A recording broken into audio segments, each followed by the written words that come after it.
जंग से जुड़ी एक और बड़ी खबर सामने आ रही है। हमास ने इजराइल को बड़ी धमकी दी है। हमास फौज शाखा के चीफ ने कहा है कि वो लंबी जंग के लिए तैयार हैं। तो आपको बताते चलें, एक तरफ दूसरे ममालिक इस जंग के खात्मे की तरफ सोच रहे हैं, तो दूसरी तरफ हमास भी यहाँ पर किसी भी तरह से इस जंग से इनकार करने से नजर नहीं आ रहा है। हमास ने इजराइल को धमकी दी है कि हम लंबे जंग के लिए तैयार हैं।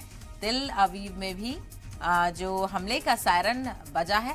जंग से जुड़ी हुई लगातार अपडेट आपको पहुंचा रहे हैं।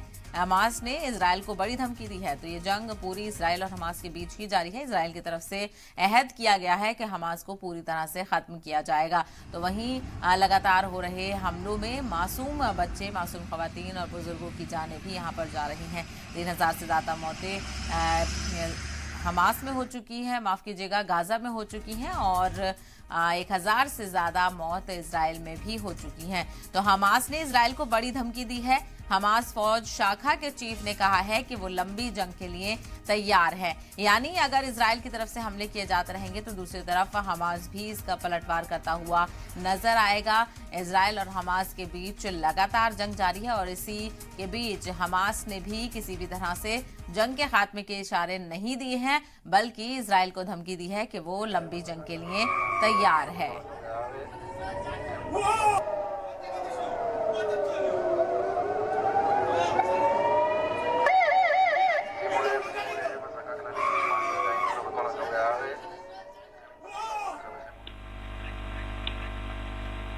तो हर तरफ हमलों के सायरन और हमलों की वार्निंग के सायरन लगातार बजते हुए नजर आ रहे हैं, चाहे गाजा हो या फिर इजराइल के बॉर्डर्स हो।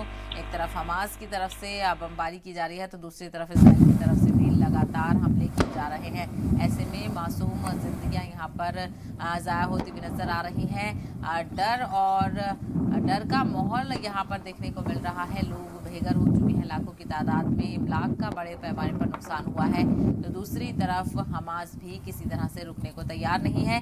हमास ने इजराइल को बड़ी धमकी दी है। हमास फौज शाखा के चीफ ने कहा है कि वो लंबी जंग के लिए तैयार है। तो यानी ये जंग और तैयार करती हुई नजर आ सकती है, क्योंकि 13 दिन पहले ही इस जंग को हो चुके हैं और लगातार इस जंग को लेकर कोई भी खातिर ख्वाह सॉल्यूशन नजर नहीं आ रहा है। हालांकि दूसरे जो ममालिक हैं वो सीज फायर की बात कर रहे हैं।